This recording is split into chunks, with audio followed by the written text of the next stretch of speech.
Hello. So I am still working my way through this book, and I'm about halfway through. My goal of trying to do 2 recipes from the book every week isn't really working because most of the recipes are serves four, and some of those serves four, because I'm not very good at measuring, turn out to be serve six. So it's taking more like 3 recipes a fortnight or something like that. Sometimes even only two. But yeah, so it's kind of a funny cookbook because they're obviously focused on a healthy heart, but some of the ingredients that I think they've tried to make each recipe focus on a different ingredient that is heart benefits. But some of the ingredients, the heart benefits, when you actually look at the wider research, are a little tenuous. And the amount of those ingredients in the recipes is also a little bit low sometimes. So whether they're actually beneficial or whether it's just someone's idea to how to sell a recipe book, who knows? But hey, I'm making new things and trying new stuff, so that's all part of the good times. It's also weird because it's so heart focused. There's no sort of consistent level. So some of the recipes are as simple as cut fruit as a recipe. Who knew that was a recipe? It's kind of weird. It's like, yeah, it's almost like a recipe for a can of spaghetti. Open can, eat spaghetti. But whatevs. Anyway, have a look through and see some of the things I've made. And as you can see, my presentation's nothing near as good as proper food. But hey, I'm making new things, I'm trying new stuff, and hopefully I'm getting better at that cooking thing. Boom. So the next recipe in our random generator list is beef bourguignon. This book must have been trying to be fancy because they spelled beef the French way just to show off. Here's the picture. Looks pretty tasty. Here's my creation. Looks pretty tasty as well. I guess it is a casserole, so in this situation, my lack of knife skills and prep is not so bad compared to the photo. And it smells really yummy, so I've been hanging out to eat this for a while because the kitchen smells delicious. Okay, time for a feed. It's out. Okay, so salmon and avocado salad is the latest on the list. And I'm not going to lie, I don't think I've ever eaten a salmon dish before, so this is going to be a bit of a taste adventure. Not traditionally a very fishy guy, so we will see. But yeah, that's the pretty picture, and is my creation. It doesn't look a million miles away. It's probably one of the closest so far. The potatoes are a bit monstrous. I think they're in the picture they're underneath because they don't look so pretty, but hey. Now we'll see, for a guy who doesn't eat salmon, what a salmon and avocado salad tastes like. Okay, so the latest recipe is a dessert, so it's mango cheesecake. Now, the mangoes were like, you had to mortgage your house to buy one, so I ended up with a pineapple cheesecake. And it doesn't look as pretty as the picture. I think maybe it needed a bit longer in the fridge to set up, but hopefully it tastes good. Time will tell. Then on to the next recipe. So the next recipe on my list is peach and apple crumble. Again, should be nice and easy to eat. There's the pretty picture in the book, and I totally screwed up. I think I got my toppings to base ratio a bit wrong, and because the topping was so thick, it was starting to burn. So I put a bit of water on the top so it didn't go too black, but that made the top very doughy, and it's really more turned into an apple pie rather than an apple crumble. But it's still pretty yummy, and everything is better with custard, right? So all good, no harm, no foul. Okay, so the next on the list is grilled tuna and veggie kebabs.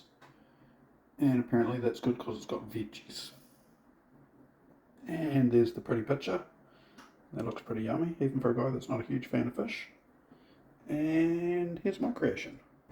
And I've got to say, so far, it might actually be the closest to the picture.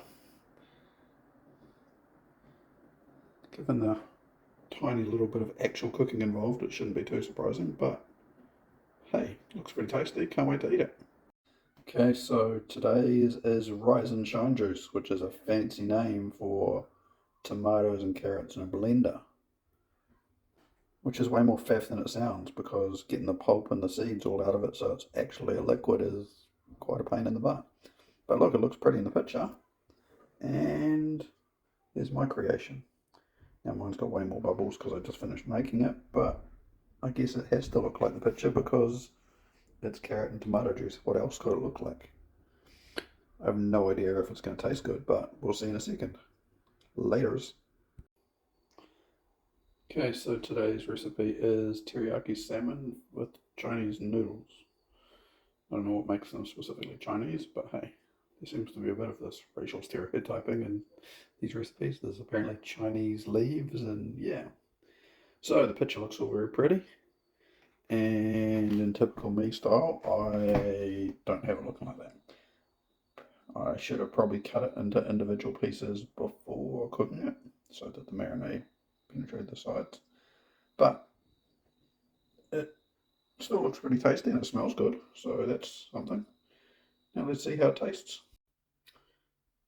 Okay, so the latest recipe is curried potato, cauliflower and spinach, which looks pretty yummy in the picture. And doesn't look very similar at all on mine. I think I got the volumes all up because it's way more juicy, but it smells real yum. So, doesn't look as photogenic, but hopefully it should taste good. Time will tell. Okay, so we got a dessert again, and it's kind of baking, which my lack of weighing and accurate measurements might be a problem for. So it's a chocolate pear roulade.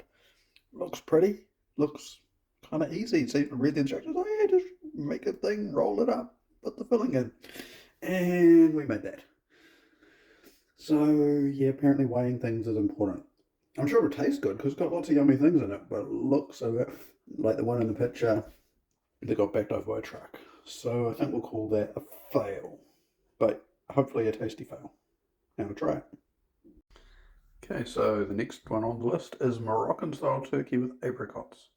Now, obviously, living in New Zealand in a small town, supermarkets don't do turkey, so I had to make Moroccan style chicken with apricots.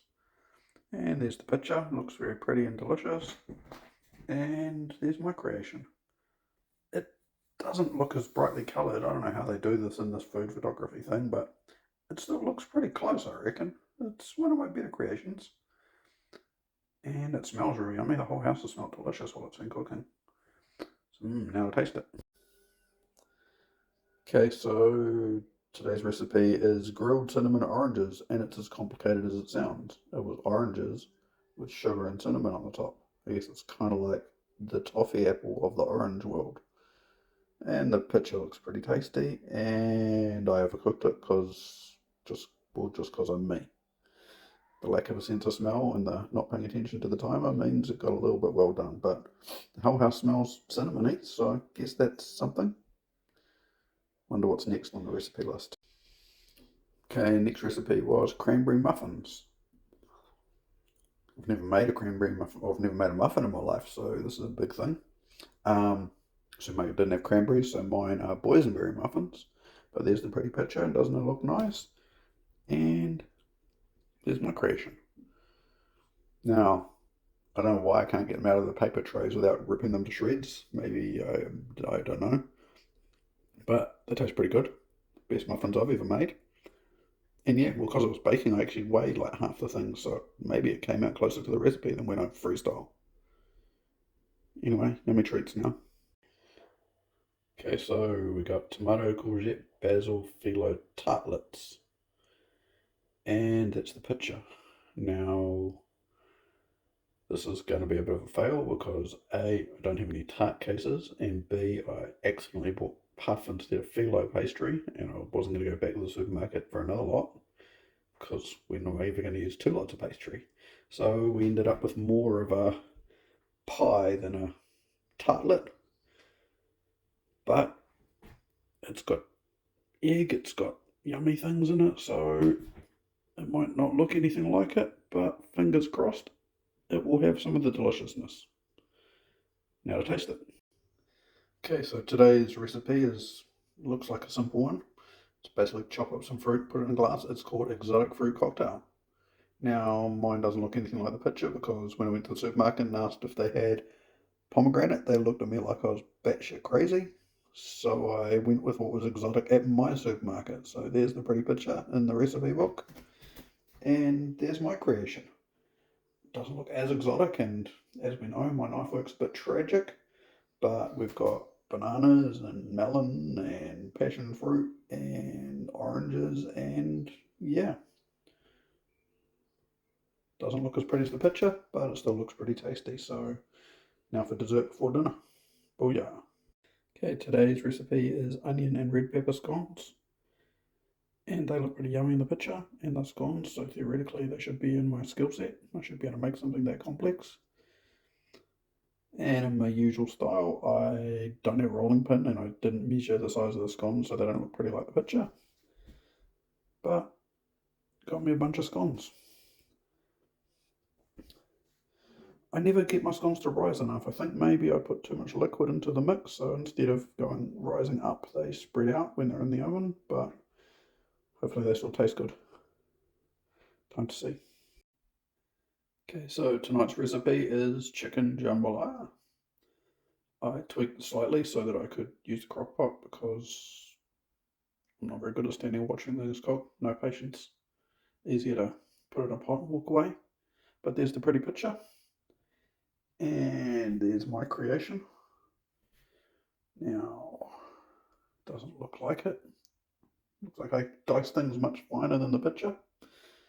But it smells pretty yummy. And yeah, and some sort of a stewy thing on a winter's evening is a pretty good order. So now let's give it a taste.